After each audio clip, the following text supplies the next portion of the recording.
For me, it's not just that Sydney Sweeney and Scooter Braun are dating. It's also the fact that the way the two of them met was by both of them attending the wedding of Jeff Bezos. How does a star fall from grace not with a whisper, but with a series of spectacular, self-inflicted explosions?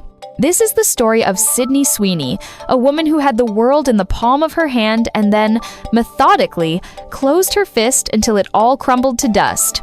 In just a few short months, she has gone from Hollywood's beloved it girl to a walking PR nightmare, and every single step of this downfall was a choice she made. This isn't a tragedy, it's a case study in how to sabotage your own career. The evidence of her self-destruction is a breathtaking list of unforced errors. It started with the bizarre, the desperate, a branded soap bar containing droplets of her actual used bathwater. This wasn't a joke, it was a product. She tried to spin it as playful, but the public saw it for what it was, a grotesque, tone-deaf attempt to monetize her own sexuality in the cheapest way possible.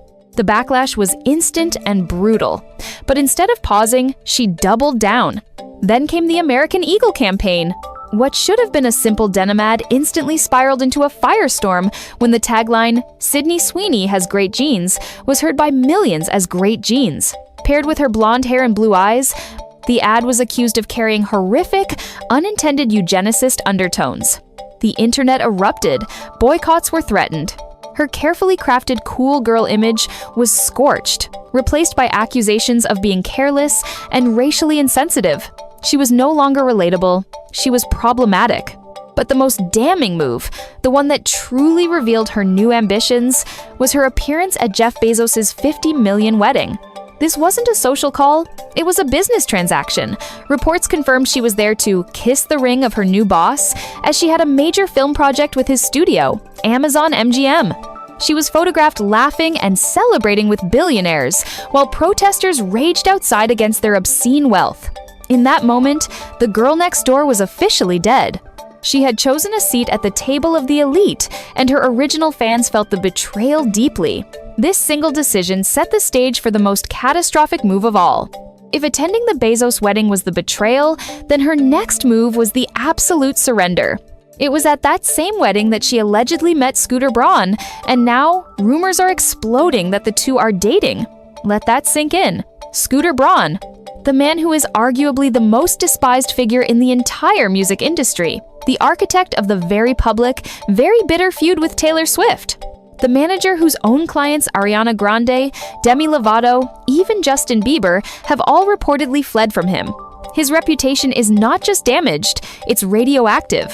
For Sydney Sweeney to willingly link her brand to his is more than a bad choice. It's professional suicide. It signals a stunning lack of judgment and a complete disregard for her public image. Fans are not just disappointed, they are horrified. The message it sends is deafening. She would rather align herself with a man synonymous with manipulation and power-hungry opportunism than protect the career she worked so hard to build. This isn't a romance. It's a pact made in the darkest corners of Hollywood where ambition overshadows integrity. This disastrous personal decision is compounded by a professional earthquake happening behind the scenes. Just months before cozying up to Braun, Sydney quietly ended her engagement to Jonathan Davino, a relationship that lasted nearly a decade. But Davino wasn't just her fiancé, he was her business partner. Together, they co-founded a production company that was the engine behind several of her projects. This split isn't just a personal heartbreak, it's a corporate dissolution that threatens the very foundation of her entrepreneurial ambitions. It raises a mess of legal and financial questions. Who gets the company? How do they untangle their professional lives? This private chaos now bleeds into her public persona, painting a picture of a woman whose life is unraveling on all fronts. The bond between Sydney Sweeney and Scooter Braun might be the most twisted in Hollywood.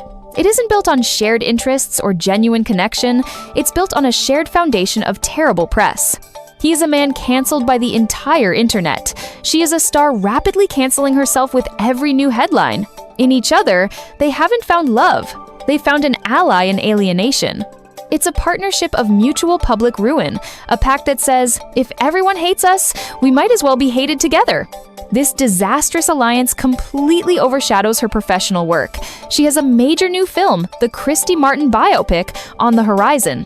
But no one is talking about her performance or her dedication to the role. The entire conversation is dominated by Scooter Braun, bathwater soap, and eugenics ad scandals. The press tour for this film should be a celebration of her ascending talent.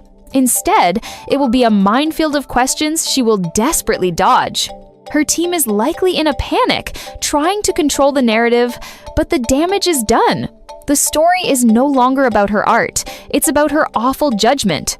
This raises the terrifying question, is any of this accidental? The pattern is too consistent to be mere coincidence.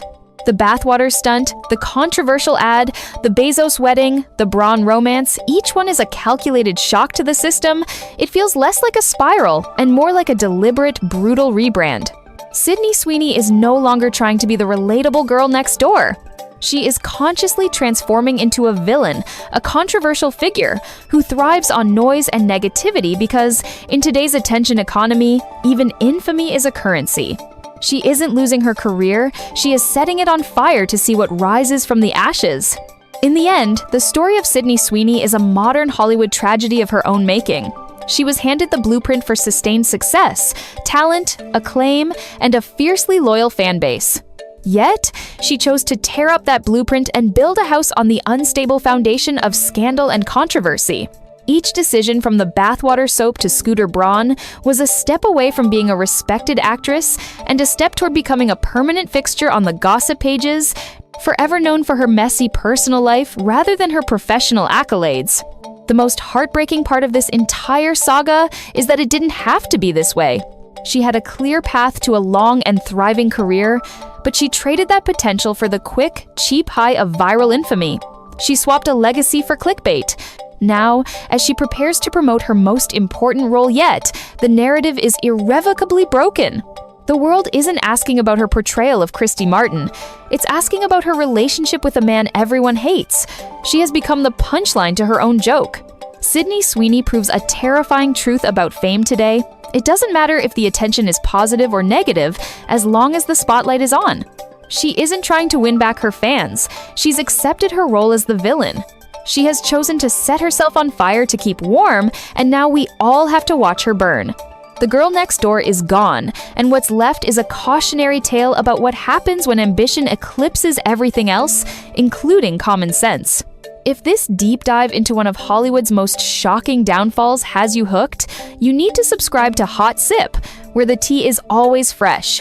We serve the hottest celebrity secrets daily, and you won't want to miss what we're spilling next.